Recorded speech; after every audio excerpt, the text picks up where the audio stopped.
My beloved child, do not brush this moment aside. Do not convince yourself that this message accidentally crossed your path. Pause here for just a little while, because something has been trying to reach you through the noise, through the endless distractions, through the quiet places inside your heart that even you have avoided. There are moments when eternity whispers instead of shouts, and only those whose spirits have carried invisible burdens know how to recognize the sound. This is one of those moments. You have spent so much of your life believing that what people could see was all that existed. Faces smiled at you while intentions hid beneath them. Hands reached toward you carrying gifts while unseen motives followed behind. You learned to survive in a world that measures worth by appearances, never realizing that heaven has always measured souls by what no human eye can fully understand. Listen carefully now, because what I am about to reveal is not the story you expected to hear. There is someone whose thoughts have circled around you for longer than you realize. Their curiosity became fascination. Their fascination became obsession.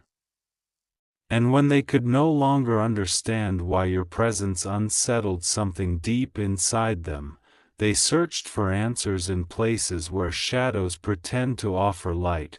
They believed they were seeking knowledge. They believed they were searching for control. They believed that if someone with hidden sight could explain your mystery, then the restless questions inside them would finally become silent.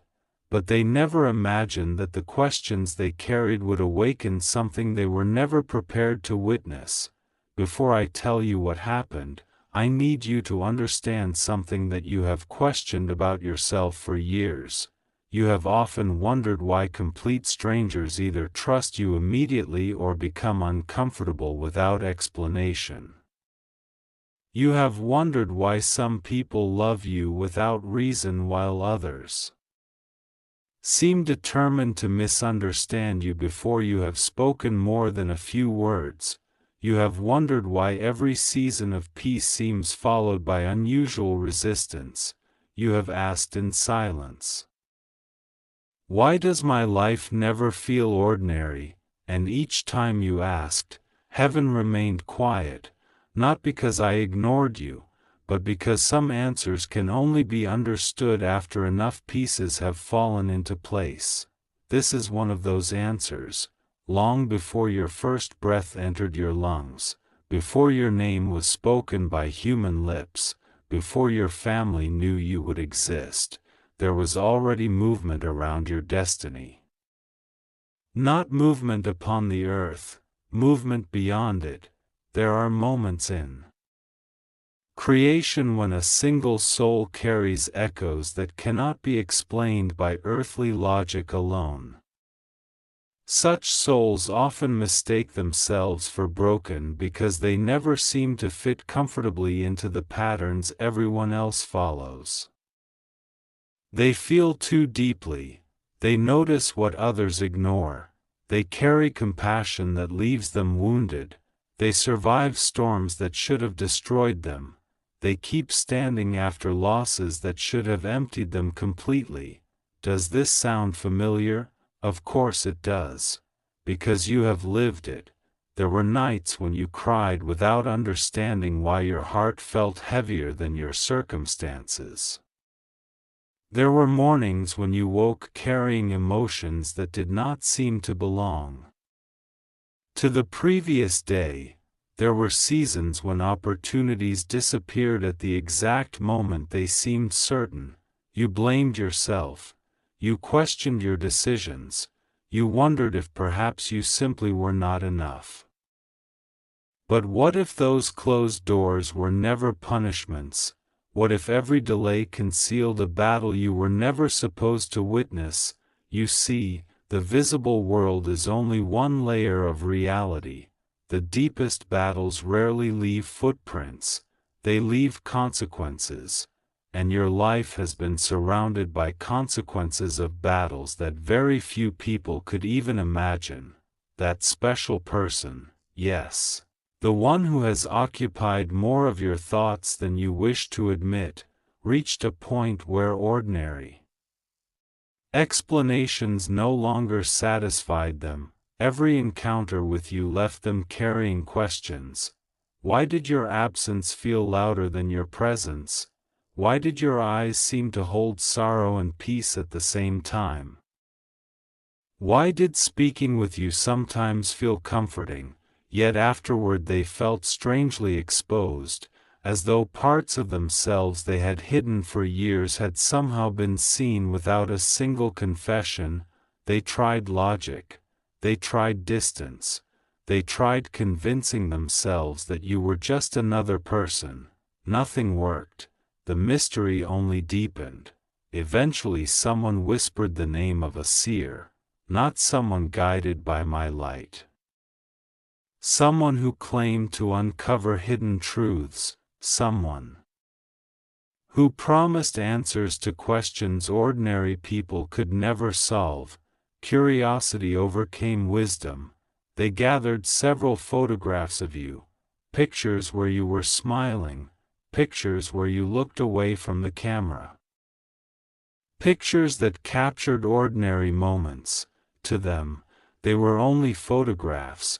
To the unseen realm, they were something else entirely. As they approached the place where the seer waited, even the air felt strangely different. The room carried the scent of old incense. Candles burned low despite there being no wind. Ancient symbols decorated walls darkened by years of whispered consultations. Objects filled shelves from floor to ceiling. Each one collected from people desperate enough to exchange certainty for secrets. The special person entered with confidence. After all, they expected nothing more than an unusual conversation. The seer welcomed them with practiced calm. They smiled the kind of smile that comes from believing they have already seen every mystery life can present. Who are we looking into today? The seer asked. Your special person reached into their bag. They carefully placed your photographs upon the table. The moment the first picture touched the wood, the room changed. The candles flickered violently, not because of a breeze, because something unseen had entered the atmosphere. The seer's smile disappeared, their hands stopped moving. For the first time in many years, they hesitated. Your special person noticed the silence but misunderstood it. They thought perhaps the seer was concentrating. They had no idea that concentration had already become concern. The seer reached toward the photographs. Their fingertips hovered just above them. They had touched thousands of photographs before, countless faces, countless stories, countless destinies. Never had they paused this way. Slowly, very slowly, their fingers finally made contact, and everything changed. The seer's breathing became uneven. Their eyes widened. Their expression shifted from confidence to confusion, from confusion to disbelief. Then they pulled their hand back as though they had touched fire. Your special person laughed nervously. What is it? They asked. No answer came. The seer simply stared, not at your photograph, past it, as though seeing beyond the image itself. As though someone else had suddenly stepped into the room. The silence stretched longer, long enough for fear to replace curiosity. Again the special person asked, "What's wrong?" Still nothing. The seer's lips trembled. A drop of blood appeared beneath one ear, then another. Your special person froze. Surely they were imagining it. Surely exhaustion had created an illusion.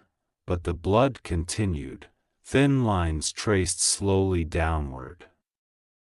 The seer raised trembling fingers to their ear.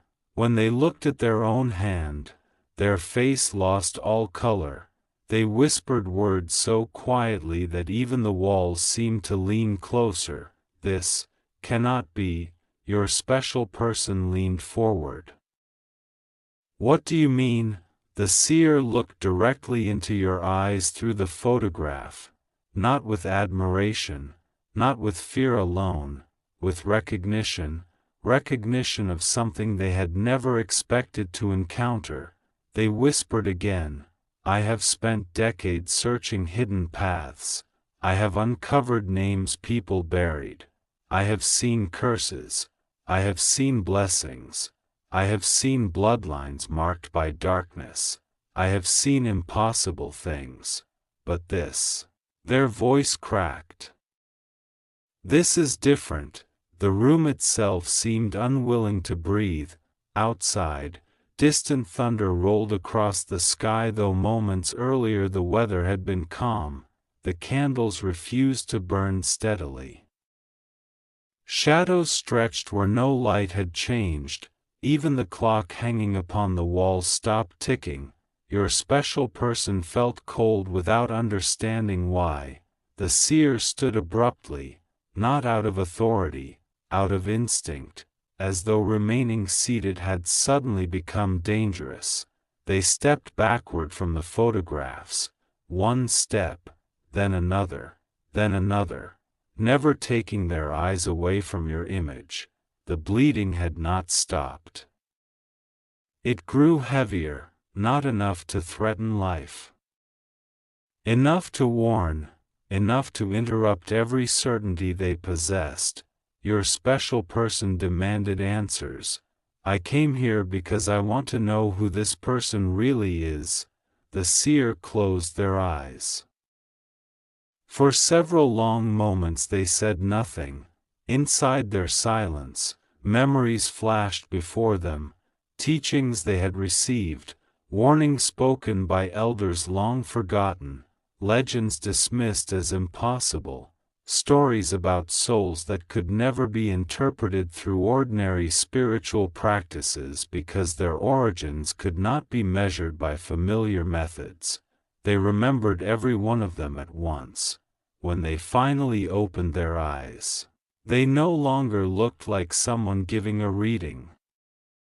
They looked like someone standing before a mystery greater than themselves. "You should leave," the seer whispered. Your special person frowned. "I paid for answers. No, I came all this way." "No."